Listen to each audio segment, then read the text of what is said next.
Hello, I'm Jashikins, and welcome to another episode of Jash Reads. Tonight, I am continuing to read Eragon by Christopher Polini, and first book in the Inheritance Cycle. And as always, this video is not intended for kids. Instead, this is intended for adults who are discovering or rediscovering Eragon. And just a warning, power has been really iffy these past few days, so if, it stopped streaming for a few minutes, please bear with me.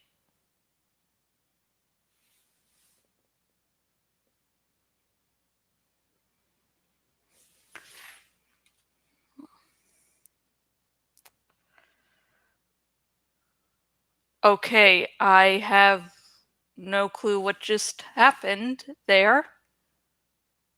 But that might happen again. Of course, shit with the power had to start going wrong just as I started to film, so let's get this over as quickly as possible. For good luck. Okay, just checking to see if the sound was still working. Not need shit to go wrong.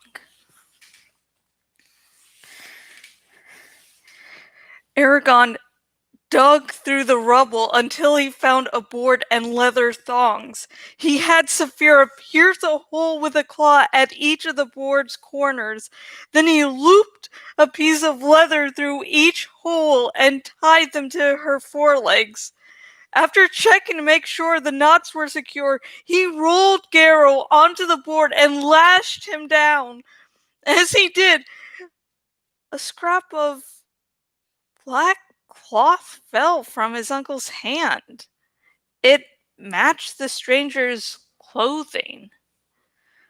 He angrily stuffed it in a pocket, mounted Saphira, and closed his eyes as his body settled into a steady throb of pain. Now! She leapt up, hind legs digging into the ground. Her wings clawed at the air as she slowly climbed. Tendons strained and popped as she battled gravity. For a long, painful second, nothing happened. But then she lunged forward powerfully and they rose higher. Once they were over the forest, Eragon told her,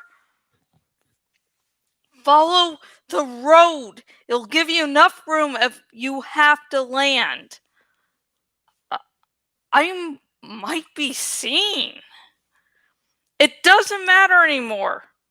She argued no further as she veered to the road and headed for Carvajal. Garrow swung wildly underneath them.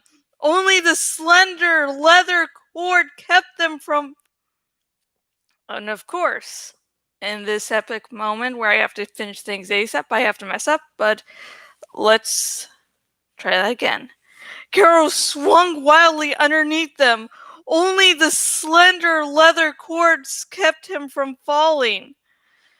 The extra weight slowed Saphira. Before long, her head sagged, and there was froth at her mouth. She struggled to continue, yet they were almost a league from Carvajal when she locked her wings and sank toward the road. Her hind feet touched with a shower of snow. Eragon tumbled off her, landing heavily on his side to avoid hurting his legs. He struggled to his feet and worked to untie the leather from Saphira's legs. Her thick panting filled the air. "Find a safe place to rest," he said. "I don't know how long I'll be gone, so you're going to have to take care of yourself for a while." I will wait," she said.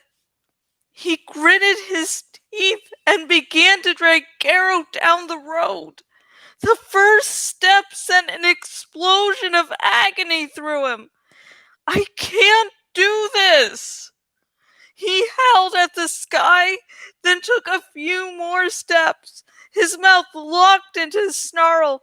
He stared at the ground between his feet as he forced himself to hold a steady pace. It was a fight against his unruly body, a fight he refused to lose. The minutes crawled by at an excruciating rate.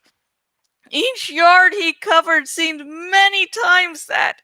With desperation, he wondered if Carvajal still existed, or if the strangers had burned it down too. After a time, through a haze of pain, he heard shouting and looked up. Brom was running toward him, eyes large, hair awry, and one side of his head caked with dried blood. He waved his arms wildly before dropping his staff and grabbing Eragon's shoulders, saying something in a loud voice. Eragon blinked uncomprehendingly. Without warning, the ground rushed up to meet him.